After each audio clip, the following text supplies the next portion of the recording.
Hey, what's going on, guys? Jason here with Indie Corner, and today we've got a really special episode. I'm here live. Well, I guess it's not live for you guys, but I'm here myself live at WayForward Studios. I've already found a cool Scrooge McDuck coin, foam coin, and we're just going to go browse around what WayForward Studios is about, what they're working on, and see if we can find any cool surprises.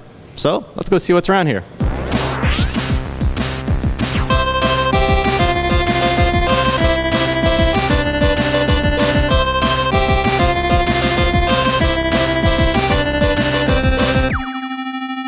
So everyone, here I have with me Matt Bozon. Matt, how are you doing? Hey, I'm doing good. We've got the creative director at WayForward Studios.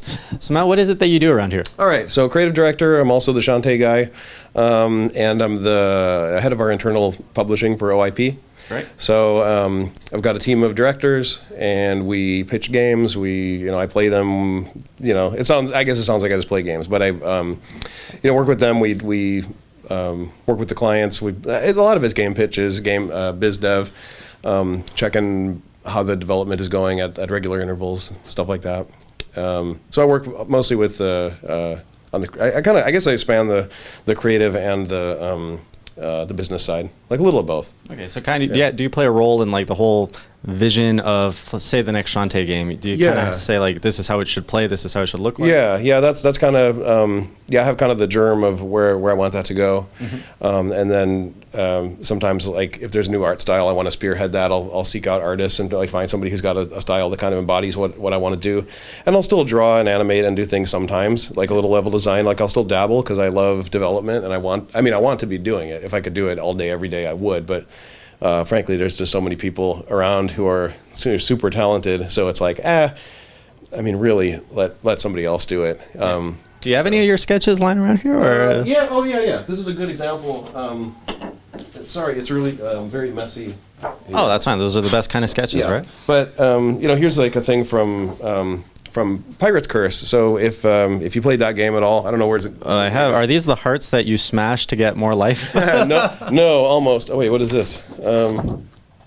Oh well, see, like all right. So here's a good example. So we actually did end up putting this guy in the game. So that's the first boss you encounter in one of the dungeons or labyrinths.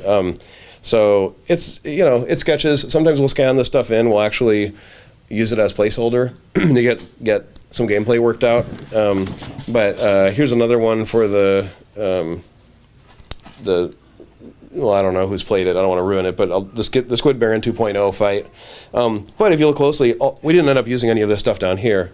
So it used to be that you get in this battle, he gets these sparklers out and he goes 2.0, and then there starts to be a chase section where he's moving down through a level and you're chasing him, and then you kind of go into a second phase. Nice. But yeah, I guess that kind of describes my function a little bit, because once we're playing this, I would most likely be the guy who would say, well, we put it in, everybody did it fine, but frankly, it's like maybe my idea here was kind of flawed. We should throw it out. Let's cut the middle out and just put focus on the intro and the ending where most of the fun is. So it's sometimes it's cutting stuff, it's thinking on our feet. I always remind everybody that it's development, so it's not like it's a right answer. Right. I think working with publishers for so many years. I mean, we've been doing it for 25 years, and a lot of times you're expected to write a good cohesive design spec. Everyone checks it, everyone signs off, and then it's just supposed to work. And usually it does, but sometimes it doesn't, right? And then so when it doesn't, it's what do? You have to go and develop that idea further, and that's what takes time. So what are you excited most about the new project? So we've seen Shantae before. Wow.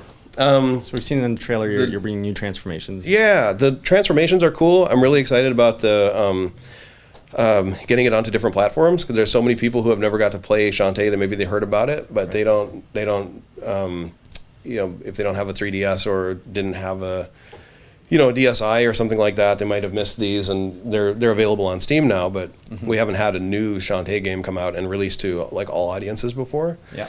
So I'm excited about that. And then I'm really, really excited about the new, returning to something closer to the gameplay in Risky's Revenge, but with this new animation style. Yeah. It's just so cool looking. I just love it. I love what our animation team is doing. It's like fantastic. And I'm very eager to reveal bosses, because we haven't shown any bosses yet. Is that going to be revealed before, or are you going to let the players kind of get surprised? We want them to be surprised, because it's such a big part of the game, is like getting through and finding out what you go through these levels in order to find out like what's at the end. So it's a tough thing. It's Kickstarter, and I feel like, you know, we owe our backers an inside look. They paid for it, right? So, but I also don't want to spoil it because they love it. I mean, they backed it because they love it, and I'm sure they don't want everything just ruined for them. Right. So we're trying to show them enough stuff. We showed some, you know, a mermaid boss, like some designs early on, and we've shown a few scenes of this gigantic worm boss, but we haven't talked much about what it is, how it plays,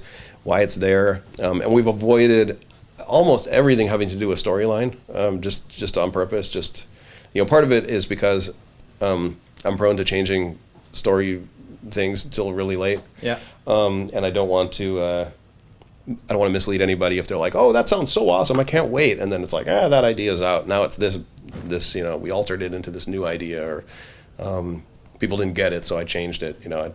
So, yeah, did I answer your question? What you were for sure. Well, what were you most excited about? What you were saying the boss. So yeah. Yeah, there's that. The big thing. Yeah, bosses. I'm excited about the bosses. I'm excited about the new transformations, and I'm really excited about the animation. And I guess since we're not, since we don't have Jake present, Jake Kaufman's doing the soundtrack. I gotta say that's a thing it'll be easy to overlook it, but I really value the audio of a game like in equal parts, like usually a third. Like I'd think of a third of the experience is like what you hear.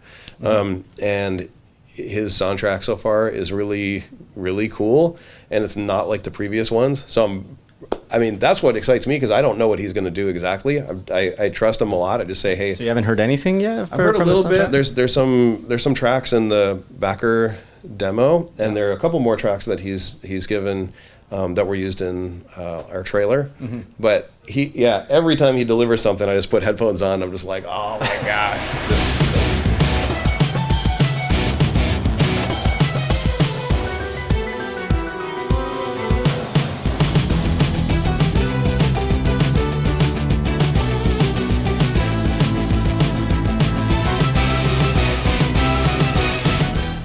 So is this your first time doing, you were very well known, you were saying, for the pixel animation before, pixel art. So is this kind of your first time going into full hand animation? Or No, the hand-drawn, let's see, I want to say, well, okay, so if you go back far enough, we did a lot of kids' educational CD-ROM stuff when things like Freddy Fish and Putt Putt and that kind of thing were popular. So we were very similarly modeled after studios like that. So we did educational kids' games for years. That's like back in the mid-90s, and a lot of us are from CalArts. I'm from CalArts. That's my background is character animation. So, but yeah, we did stuff like that. But then the first time we did it similar to this would be Boy and His Blob. I think was probably the first time. So Boy and His Blob was like a remake of the NES Boy and His Blob. That went over really well. We did it again for Batman, the Brave and the Bold. We did the Wii game of that. That has all hand-drawn animation. It looks just like the show. Then we did it for DuckTales Remastered. And then this game, very much cut from the same cloth as DuckTales Remastered. And I do wish Austin Ivan Smith was here to talk to you guys, but he's unfortunately not here today, but he's waving at you probably. But he directed DuckTales, and he's been lending a hand and like just tons of his expertise with the Half-Genie Hero project.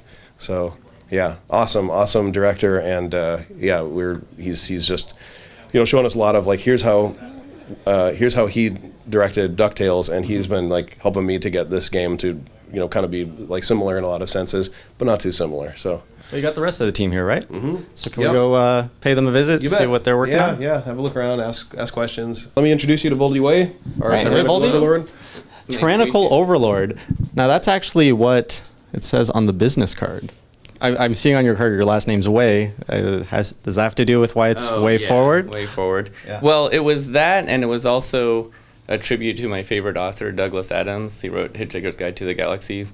And he had a book series called Dirk Gently's Holistic Detective Agency. Okay. And in there was Mr. Way, who ran a software company called WayForward Technologies, and he developed software for Windows and Mac, and MIDI software, which at the time was my hobby. So it was like just too perfect of a coincidence to pass up. So I thought, well, okay, we'll try it, you know. And just kind of stuck. WayForward was born. So today we are learning a lot about Shantae and the Half-Genie Hero. Obviously one of your most iconic characters. I'm curious about her start. So we did see the first sketches. But was Shantae created first kind of as a character and you're like, oh, this would be cool in a game? Or were you guys more, we want a kind of a platforming game, now we need a character? I guess I should explain that. So let's see, this was before, I mean, this is a little bit before what you were just talking about. It was like 92, right? Right. So there were times when you were WayForward and I was still kind of just like college student and becoming independent, and I think we're starting to work on some stuff together.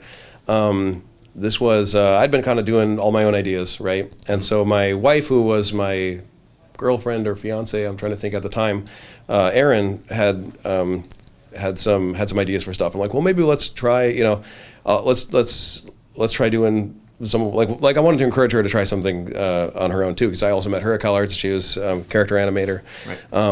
And I think there were, she's, I think, always just ready to let somebody else go first, kind of a thing. So we're like, well, let's see what Erin's got. And she's like, well, I want to do something like this. If I had an opportunity, I would do something like, it would be a cool girl, and it would have, be like this cute genie, and it would whip things with its hair, or maybe it would dance, or she'd dance, and I think even early on it was like she'd tame animals. I want to say some of the early drawings, she's riding on animals instead of becoming animals. Okay. And so let's see, where that went first was we got into like kind of our developing the Super Nintendo game, and then after that was something that I just loved. Like Super Nintendo was like my thing, right? So I think I just figured, we'll just make a Super Nintendo game. We just did one, why not make another one? Like I didn't understand anything of the business side of it at all. Running. I think her first appearance in a game was, didn't we have her running on Super Nintendo? We animated it. We put it on PC.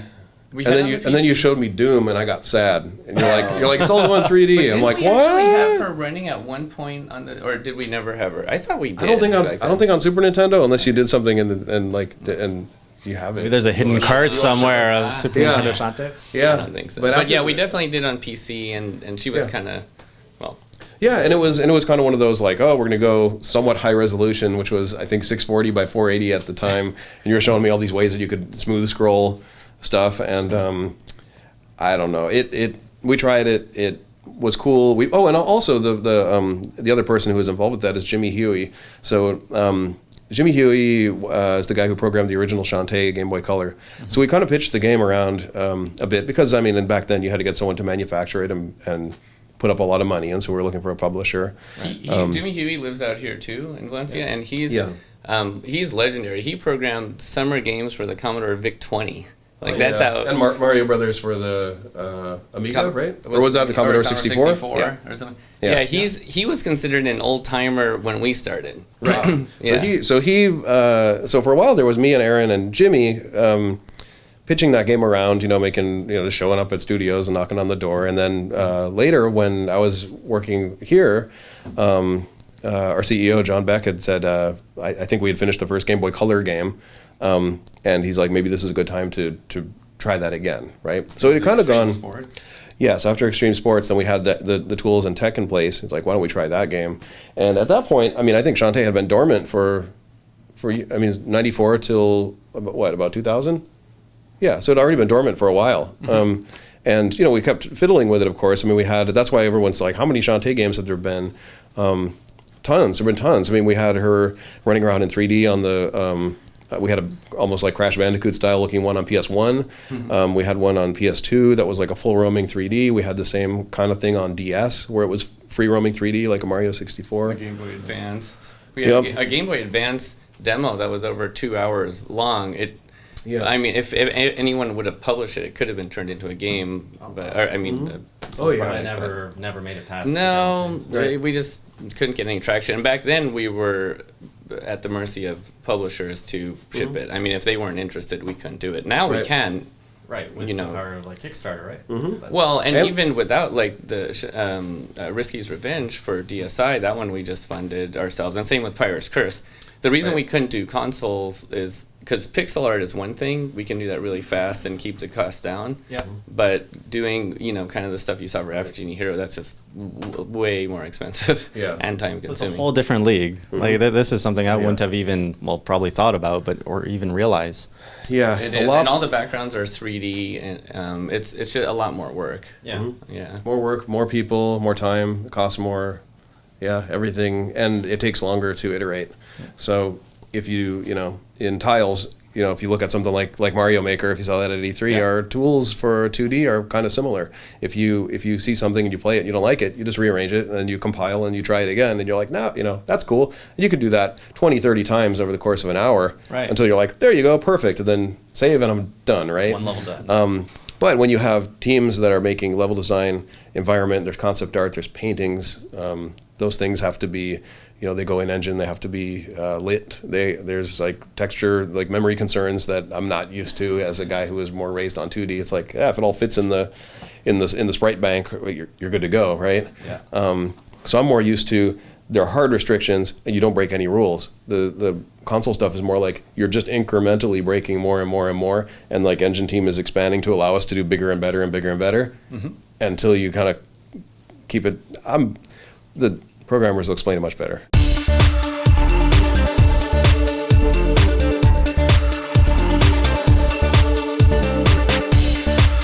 All right, so guys, this is the animation area. This is where all the magic happens. And I've got Jesus here with me. He's one of the WayForward's animators.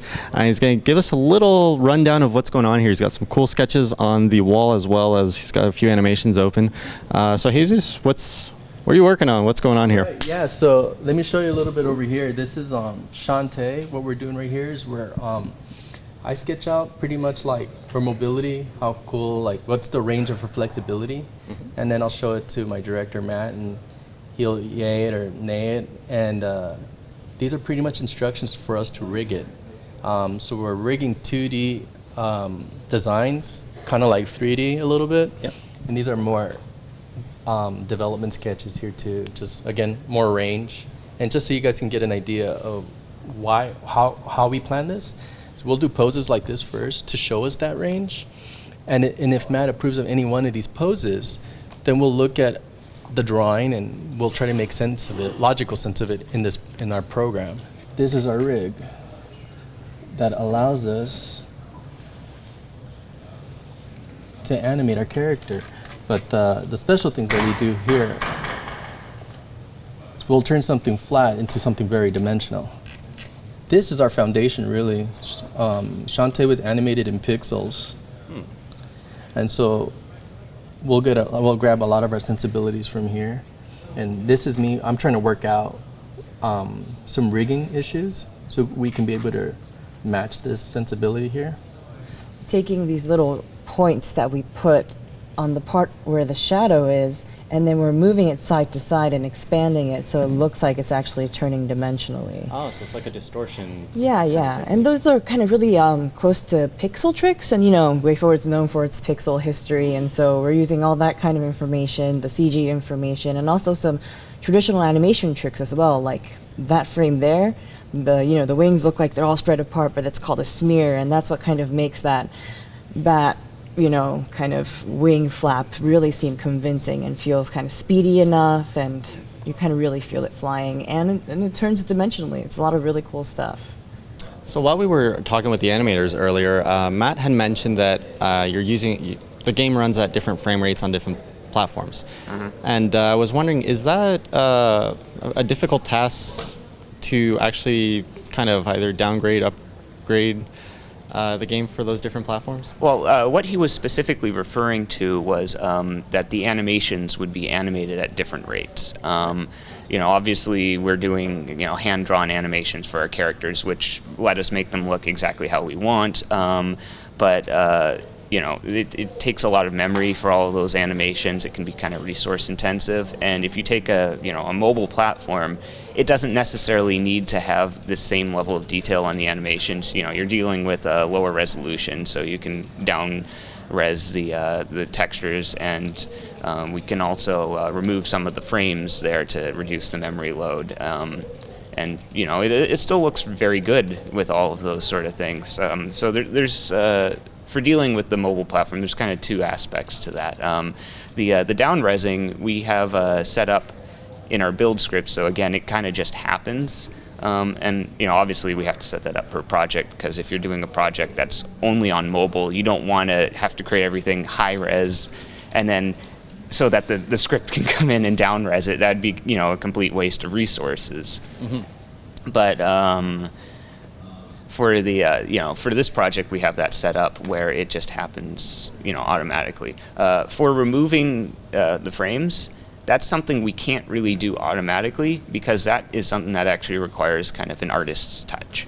You have to be able to look at the animation and be able to understand keyframes and that sort of thing, and understand this particular frame is more important to the overall look than this other particular frame is, and so the animators will look at that and they'll produce two sequences, one for the ones where we want it to look as good as possible, and one for the ones where it's on mobile and we need to shave a few resources off to make it run well. All right, well, Voldy, Matt, thank you so much for giving us a tour of the studio. You guys have a great place and Thank you. learned so much. You guys are just so full of knowledge, and obviously you've seen a lot of the gaming industry evolve over the past years. So this was very insightful. Thank you. Yeah, thanks. Is there anything that you guys would like to give a shout out to our viewers? Anything that they should follow? Yeah, we'll keep updating our backers on the Half-Genie Hero project. I hope you liked what you saw here. We'll have more and more news about release date and stuff coming up in the next few months. So, And visit our website, WayForward.com, and like us on Facebook and subscribe on Twitter. There you go. So do check those accounts out. They'll be down here somewhere. All right, thanks again, and take care, guys. yeah, thank you. Bye.